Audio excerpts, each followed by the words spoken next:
Gente, nós hoje vamos falar sobre 5G. O que é isso, esse tal 5G que está para acontecer um leilão aí e que todo mundo fala que vai revolucionar o mundo aí das telecomunicações, a internet das coisas. Quem vai falar com a gente é o Gustavo Soares Nascimento. Ele é engenheiro elétrico e vai contar para a gente se é isso mesmo que esse 5G vai promover, porque assim, eu nem entendo direito o que é esse tal de 5G. Gustavo, muito bom dia para você. Bom dia, Zezé, bom dia, Rose. Obrigado vocês aí pelo espaço, um prazer estar aqui com vocês, ouvindo aí a programação. Parabéns aí pelo posicionamento, por tudo que vocês tenham trazido aí para o pessoal. Bom, Gustavo, bem-vindo ao programa. Bom, vamos começar do começo, né? Como a gente brinca, né? Aqui no vamos começar bem do começo, porque eu não sei nada. Sim, vamos começar com a conta de somar, então. Exatamente, né? O que é o 5G, o que é essa tecnologia e o que ela vai trazer para o nosso país?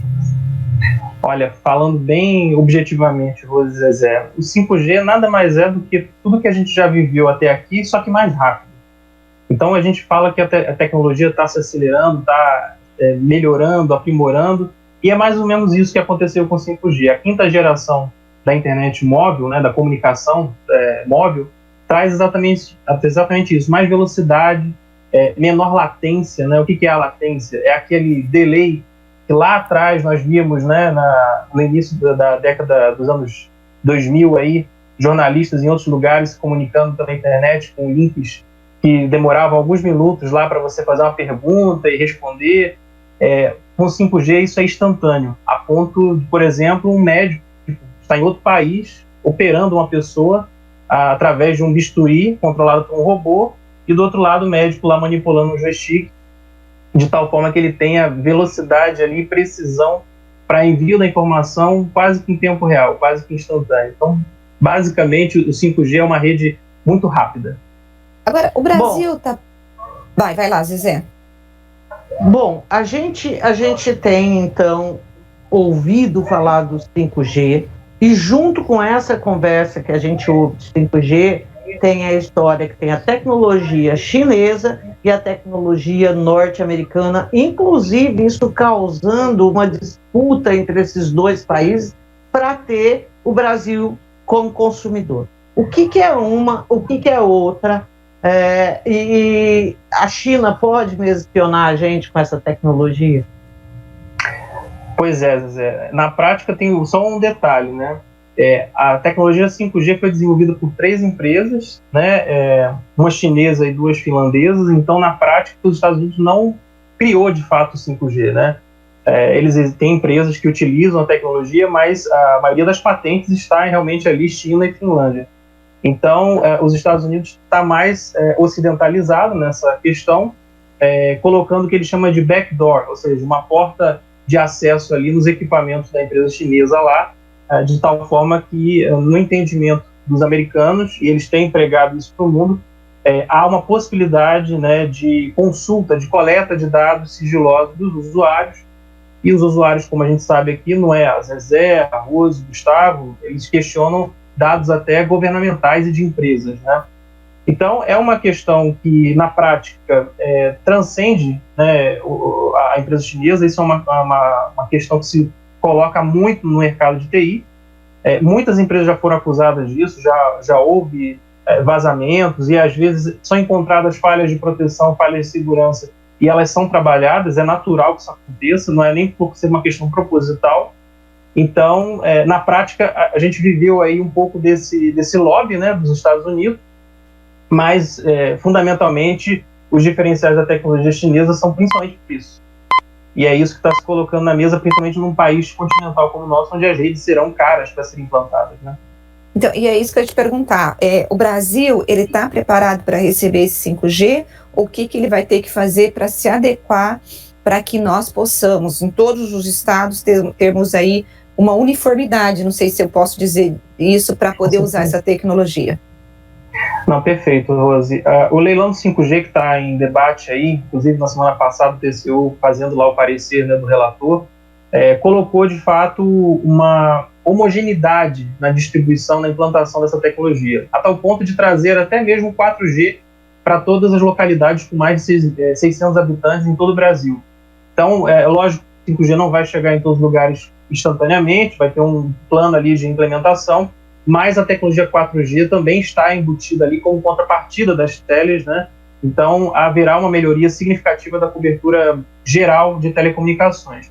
Ponto-chave 5G precisa de 5 vezes mais antenas. Então, se vocês já viram aí um pouco daquela poluição visual nas cidades, ela vai ter que ser trabalhada porque são muito mais antenas para poder trazer toda essa velocidade que o 5G oferece. São desafios monumentais porque, como eu disse, um país continental como o nosso, a rede para ser implantada será cara, mas existem muitos mecanismos para simplificar esse processo de implantação, aproveitando muito da infraestrutura que já existe, principalmente nos grandes centros. Agora, vai lá, Zezé. Esse tipo de instalação, o que ele vai precisar? Fibra ótica? Como é que é feito? Por onde caminha esse 5G?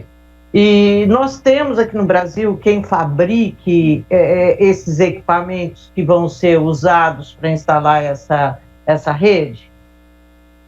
Excelente, Zezé. No campo da fibra ótica, como você citou, nós temos empresas brasileiras capacitadas, empresas que receberam, né, apoios até governamentais aí nos últimos 20 anos para desenvolver tecnologias relacionadas à infraestrutura de fibra ótica.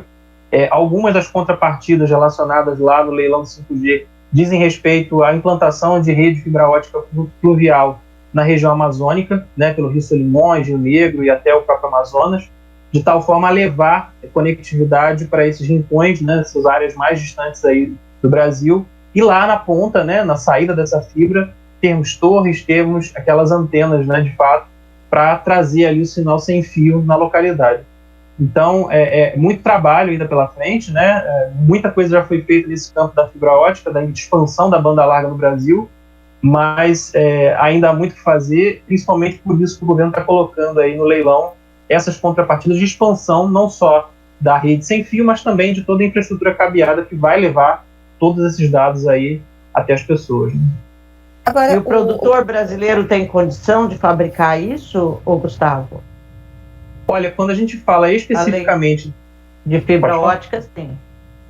Isso, exatamente. Quando a gente fala da camada sem fio, do 5G em si, realmente estamos na mão aí de 3 empresas que detêm a tecnologia, né? As finlandesas, a chinesa, enfim.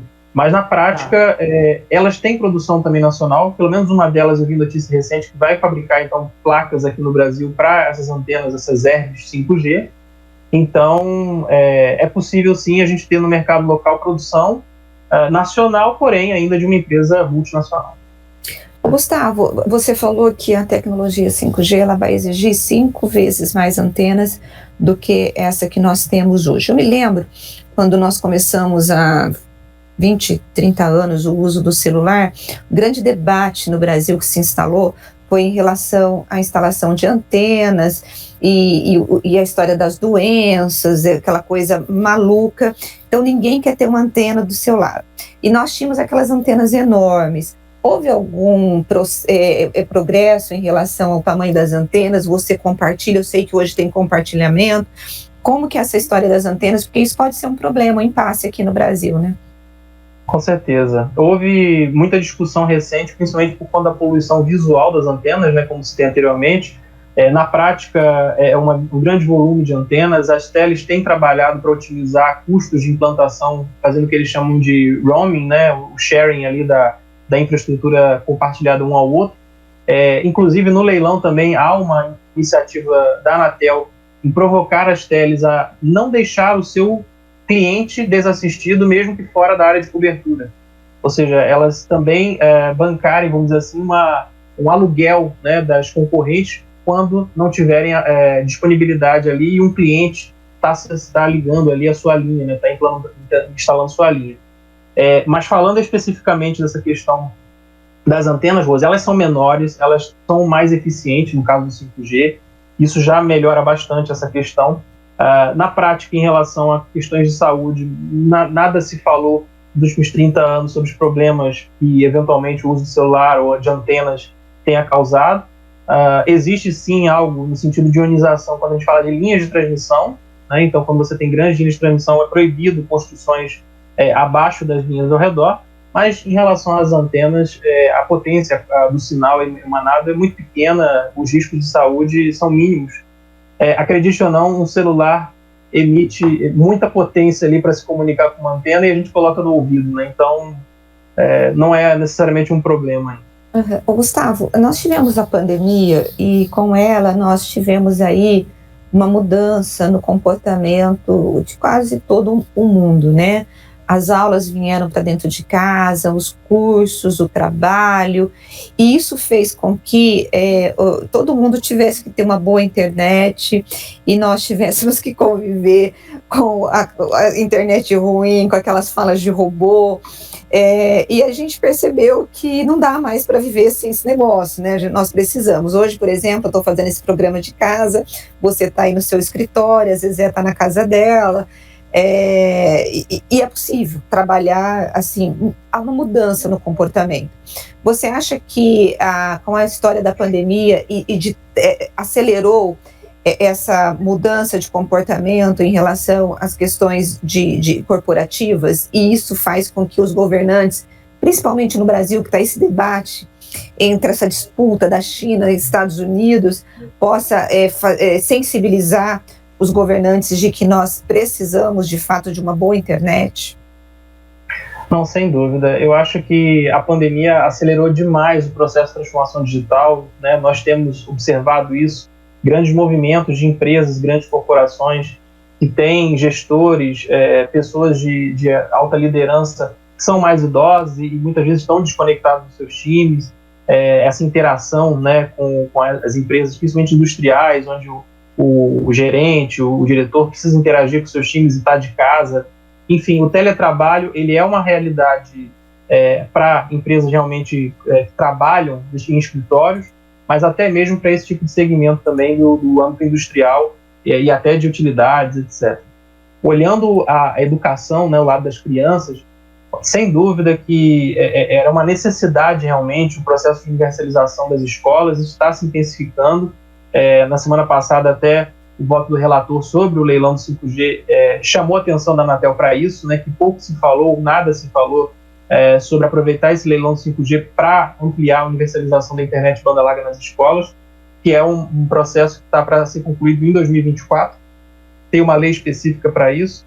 Então é necessário que as escolas tenham internet, tenham conectividade, e que também pensem, né, como trazer também a conectividade para os lares das crianças, dos adolescentes, etc., porque, de fato, o ensino no híbrido pode ser uma coisa aí que vai perpetuar ao longo dos próximos anos, não diria nem só por conta da pandemia, mas às vezes até por questões de localidade, ali, de geografia, né? Então, é fundamental que tenha essa boa conectividade mesmo nas casas das pessoas. Olha, a gente, há cerca de 1 mês e meio, 2 meses, a gente fez uma entrevista com o reitor da Unicamp e a opção do ensino híbrido na Unicamp vem sendo considerada, inclusive por custo, né? Quer dizer, você tem aí o número de alunos aumentando, você já não tem mais espaço físico para aquilo tudo, e aí uma das opções é esse ensino híbrido na universidade, numa universidade como a Unicamp. Eu achei isso muito interessante, assim, que, né, era impensável ao que 2, 3 anos isso seria considerado uma queda, né, na qualidade do ensino, e agora é uma possibilidade. Bom, eu vou voltar para a história do 5G. Que país, ou quais países, né, já tem o 5G aí de vento em popa? Tudo começou lá na Coreia do Sul, né, Zezé? Meados ali de 2018 para 2019. Eles saem sempre na frente, né? Então, os coreanos fizeram o dever de casa. Nos últimos 40 anos, eles conseguiram se tornar essa potência que todo mundo conhece, tecnológica, né? E, enfim, na Coreia do Sul, então, temos 5G pleno já há algum tempo, né? Eles têm aí o pioneirismo nesse sentido. Na Europa também, alguns países já conseguem dispor ali de algumas redes. Até aqui no Brasil, a gente tem do 5G DSS, né, que usa um pedaço da faixa de frequência do 4G para ofertar 5G em mais alta velocidade aí. Não é o 5G puro, pleno ainda, como se diz, né? Mas já é uma degustação. Nos Estados Unidos também ainda é um desafio, o país também é muito grande, etc. Mas uma coisa que eu posso dizer para vocês, Zezé, com muita tranquilidade, o Brasil está para, a partir desse ano, dar um exemplo aí para o mundo que é talvez um bom leilão, uma boa primeiro passo para a implantação num país tão grande como o nosso. Está sendo muito bem construído, inclusive com os setores privados e da sociedade civil. Enfim, eu acredito que será um sucesso aí a implantação do 5G nos próximos anos para o Brasil. É uma loucura, né? Um país, em certos aspectos, né? Em vários, aliás, tão pobre, tão carente de tudo e em outros setores, assim, um exemplo, né? Impressiona isso. Bom, vai custar muito caro, Gustavo, esse 3G, por exemplo, para o consumidor, eu digo, Zezé, pronto, chegou o 5G, eu quero 5G, porque a gente sempre quer, né? Vai ficar muito caro. Bom, Zezé, considerando que a tecnologia já está bem robusta, validada, testada, etc., e a gente está falando de grandes implantações, sem dúvida que as telecoms têm um poder de negociação muito grande diante dos fornecedores, né? Então, os custos com certeza serão elevados, sim, mas nada além daquilo que eles já deveriam pensar, de fato, para aprimoramento e a expansão da tecnologia. Vocês devem ver aí muitas falando do 4.5G, que é uma rede um pouco melhor do que o 4G, né? São aprimoramentos, são investimentos que eles vão fazendo. O 5G nada mais é do que isso, e na prática o leilão também está sendo sem o ágio, né? Tem uma parte lá relacionada a contrapartidas, então isso dá mais poder de fogo também para quem ganhar ali as faixas de frequência para expandir rapidamente seus investimentos. Então é esperado que haja, no princípio, claro, planos devem ser um pouco mais caros, até porque ainda existe o 4G e eles não vão querer desprestigiar a tecnologia anterior, deve haver ali um trabalho concorrencial, mas ainda assim, nada também muito exorbitante. Eu acredito que com um ano aí de implantação a gente já vai ter planos 5G muito próximos aí do 4G, talvez nem fazendo distinção mais de um ou outro, né? A gente vai estar falando ali de ou estar na rede 5G ou não. E se o seu celular for capaz, aproveite toda essa velocidade. Nossa, agora bacana, porque eu me lembro, gente, vocês se lembram do celular, né?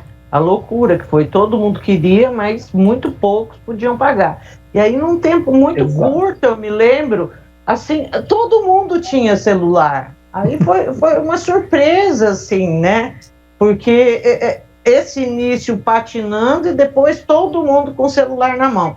E mais uma pergunta só, Rose, sobre os equipamentos que a gente tem. Por exemplo, os celulares hoje já são preparados para o 5G? O laptop, o computador, ou a gente vai ter que trocar tudo? Vai ter que trocar, Zezé. Não tem jeito. Ai, que má notícia, Gustavo. Acabei de comprar um laptop. Nossa! É um negócio. Vai ter que trocar. Mas é aquela coisa, né? Atire a primeira pedra quem não troca seu celular hoje de 2, 3 em 3 anos, né? Mesmo as pessoas mais carentes têm trocado o celular com muita frequência, né? Tá banalizando. Agora, Gustavo, você também fala sobre a internet das coisas, né?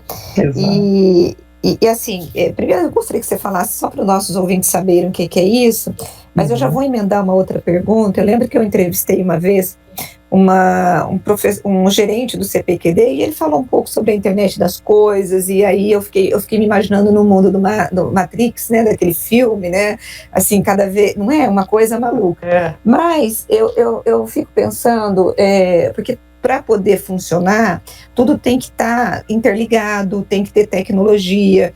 Então eu me lembro de uma coisa tão banal que é a história dos semáforos, né, dos carros sem motorista, né? Aí se você não tiver tudo conectado, não vai funcionar.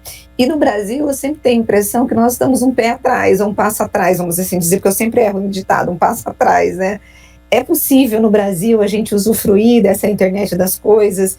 Como que está isso? Eu sei que nos centros de pesquisa de tecnologia esse negócio está de vento em popa. Como que nós estamos? primeiro só me fala o que é a internet das coisas, para os nossos ouvintes saberem o que é isso. Perfeito. Rose, na prática, a internet das coisas, ela foi um termo cunhado nos anos 90, ainda para vocês terem uma ideia, pelo Mark Weiser, que falava sobre computação ubíqua. Tudo teria um computador, né? Sua roupa, seus móveis, carros, veículos, etc. Então, a internet das coisas sempre foi pensada para realmente conectar, além das pessoas, os ativos, os objetos.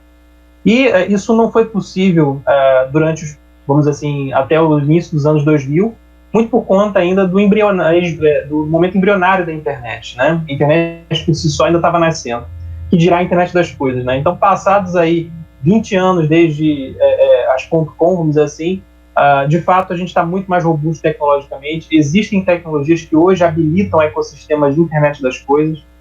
Muito está se falando que o 5G vai trazer a internet das coisas, mas isso é uma meia-verdade, porque já temos capacidade de ofertar muitas soluções de internet das coisas hoje. Existem tecnologias já no Brasil implantadas em larga escala para conexão, como você falou, do semáforo inteligente, de uma lixeira inteligente, de casas conectadas, né, essa questão da automação residencial, enfim, de uma maneira muito simplificada e barata. Aí o lado que a Zezé estava até falando, para algumas coisas o Brasil é um pouco engessado, mas para outras, no caso da internet das coisas, foi incrível, Zezé. Nos últimos 5 anos, o BNDES criou um Plano Nacional de Internet das Coisas. Esse plano vem sendo implementado com políticas públicas. A Anatel tem simplificado o segmento. Incrivelmente, a Anatel está mais inovadora até do que a FCC dos Estados Unidos. Então, nós temos um ambiente regulatório muito favorável à expansão da internet das coisas, e não só na vida das pessoas, mas para aquilo que o Brasil está mais precisando, né, pessoal? Produtividade. Melhoria da produtividade geral das nossas empresas, das nossas indústrias, do agro. Então, a internet das coisas tem um potencial enorme, né, nesses segmentos, obviamente, além das cidades inteligentes, mas para trazer, de fato, uma melhoria da produtividade, para a gente realmente fazer esse país ser um país do futuro no presente, né, como muito se fala. E assim, além de trânsito, que é uma coisa que eu vejo, assim, dá um exemplo para a gente da internet das coisas agindo e no que facilitou assim, a vida do cidadão, o dia a dia. Olha, o exemplo que a própria Rose comentou dos sinais, né? Hoje, por exemplo, na cidade do Rio de Janeiro, o Centro de Operações Rio, né? É um centro de operações que monitora toda a cidade, controla os semáforos, praticamente 90% dos semáforos da cidade. Então você pode criar ondas, aquela onda verde, né? Que você vai segmentando os sinais de forma sincronizada, isso melhora a fluidez do trânsito.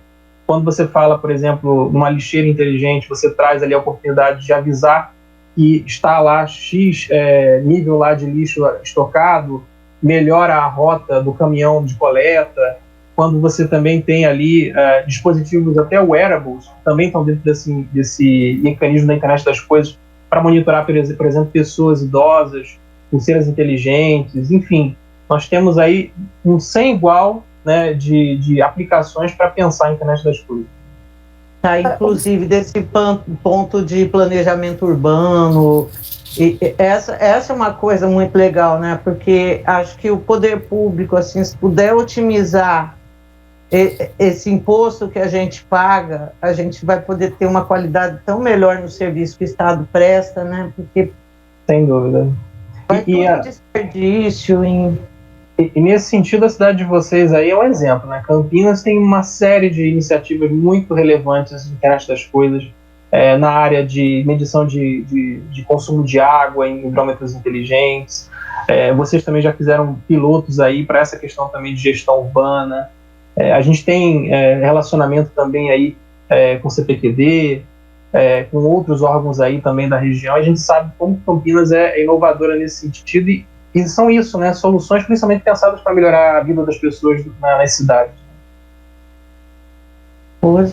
Não, na verdade, só para encerrar, Gustavo, quando a gente pensa, né, de internet das coisas, quando a gente fala em tecnologia 5G, a gente pensa em investimento, e aí me voltou uma questão aqui relacionada à pandemia, quando a gente fala de estudo à distância, em que o Estado ele ficou muito aquém das escolas privadas. As escolas privadas rapidamente se adequaram, fizeram ali as adequações de conteúdo, de tecnologia. Os alunos, os filhos de uma classe média tinham dinheiro para poder comprar o computador, de poder ter ali a ferramenta para poder utilizar essa nova forma de ensino. No caso das escolas públicas, e aí eu estou falando do Brasil todo, nós tivemos vários problemas, desde o acesso à internet, desde famílias que não tinham dinheiro para poder comprar esse computador. Deixa eu só desligar meu telefone aqui, gente. Um minuto, pronto. Desde que não tinha dinheiro para comprar um novo computador, e isso ainda é um desafio no país nosso, quando a gente pensa nessa questão de tecnologia, né? Você acha que os governos precisam, quando eles pensarem em tecnologia 5G, quando eles pensarem em internet da coisa, os governos já estão pensando nisso, nesse acesso de uma grande parte da população, ou eles só se acordaram para isso quando eles viram a água bater, não vou falar onde, mas batendo ali no nariz deles, né? É por aí, Rose. Todo mundo foi pego de surpresa, mas, como você falou, o Estado é sempre mais lento, e existiram, sim, algumas iniciativas do tipo distribuição de chips de celular com redes, com liberação, né, de acesso lá a conteúdo governamental de escola, gratuito, exatamente. As telas contribuíram bastante com isso também, as operadoras de celular. Mas, na prática, o equipamento lá na ponta, às vezes, falta, né? Uma família carente, muitas vezes, nem um smartphone, nem um celular, que ainda assim é um improviso, né? Imagina uma criança estudar no celular, é muito complicado, né? Então, na prática, não se pensou nesse lado. Algumas universidades usavam isso até como crítica, né? A dizer sobre o ensino à distância. A gente viu aqui reitores no Rio falando isso, né? Que não bastava só pensar em dar conexão, mas tinha que pensar também no equipamento, e a gente sabe que há muito o que fazer. Existem várias possibilidades aí do governo implantar isso na casa das pessoas. Existem equipamentos pensados justamente para educação, né, computadores personalizados ali para crianças de baixo custo, e falta realmente um pouco de visão aí dos nossos governantes de investir também nisso, né? Não basta só pensar em conexão, tem que pensar também no equipamento, no meio ali, para tornar isso realidade. Eu penso que, sabe, um computador, ele pode ser um computador que faz um monte de coisa, que faz um monte de cálculo, ou pode ser um computador para se ter uma aula. Não é possível que não haja diferença de custo num desse e no outro, né? Agora, juro que é para encerrar mesmo, tá, Gustavo? Aí a gente libera. Uma coisa, um avanço.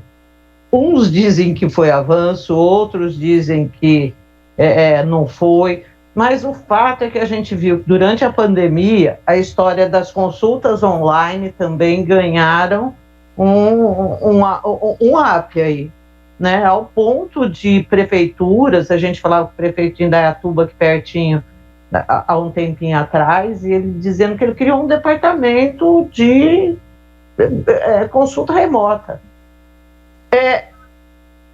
Hoje a gente sabe que a consulta remota senta um enfermeiro, faz uma triagem, aí vai para o médico, não sei o quê. Você acha que isso vai pegar e vai ter um jeito, por exemplo, de uma hora conectar aparelho que já vai ver alguma coisa, já mandar a imagem? Vai rolar um negócio desse? Porque isso, para mim, é a história dos Jetsons. E eu fico aqui pedindo a Deus que chegue na minha época ainda, porque eu gosto de ficar em casa e não ir em médico. Zezé, já chegou. Não tudo, mas uma parte já chegou. Os Jetsons já estão por aí. Vou te falar com bastante tranquilidade. Nós temos alguns amigos aí da área de saúde que trabalham, né, com o sistema de gestão de clínicas, né? E foram demandados, né, no início da pandemia, a trazer a telemedicina, né, a videoconferência ali para o ambiente do médico. Isso veio para ficar. Era uma questão que já se debatia há muito tempo. Infelizmente, os conselhos regionais de medicina e o Conselho Federal de Medicina eram muito relutantes a autorizar isso. E, na verdade, a pandemia é mais um exemplo de transformação digital a forceps, né? Eles viram que era necessário, até para o bem-estar deles, né, o médico não ter necessariamente o contato com a pessoa que estava com Covid, é menos uma chance ali de contaminação, E isso veio para ficar de fato, todo mundo gostou, todo mundo avaliou como muito positivo esse avanço. Mas é óbvio, né? A anamnese lá, a análise do médico é necessária em muitos casos, e para poder melhorar também essa experiência, você fazer algum tipo de exame à distância, a internet das coisas vem também ajudar. Então a gente está falando de o médico ter acesso ao seu medidor de pressão arterial, um relógio inteligente que você pode compartilhar os dados biométricos, enfim. Isso começa a aparecer. Eu fico imaginando, porque eu acho que o grande problema para transpor foi a questão dos conselhos de medicina, que eram completamente avessos ainda. Mas eu imagino que nós vamos ver um avanço assim surpreendente. Eu acho que em questão aí de 2, 3 anos a gente vai estar vivendo uma realidade. É isso que você projeta? Olha, muita gente tem dito que esse um ano, apesar de a gente achar que foi um ano perdido para muita coisa, né, na vida de todos nós, até a expectativa de vida em alguns casos reduziu, mas foram 10 anos de avanço na área médica e na área de tecnologia também, principalmente nessa que a gente está falando aqui de comunicações, porque a pandemia acelerou demais um processo que já vinha ocorrendo, mas, como você bem falou, muito resistente por vários segmentos, muita resistência por vários segmentos, e agora a gente está vendo isso se desdobrar como algo positivo. Então, para tudo de ruim que acontece, a gente tem que tirar o lado bom, e esse é um dos lados que a pandemia nos trouxe aí de bom. Eu acho que o cuidado com a saúde geral todos nós temos, mas agora a gente está buscando mais ferramentas para melhorar a nossa análise de saúde, análise clínica. Imagina, todo mundo com um smartwatch monitorando ali seus sinais vitais. É muito melhor um médico analisar semanas, dias de informação, do que só uma vez lá que você coloca o mapa, né? Quem já não fez aquele exame de 24 horas lá com o medidor de pressão, ou eles eletrodos, né? O Holter. Mas agora a gente está falando de uma escala de dados muito maior, né? Então a internet das coisas veio também para ajudar nesse sentido.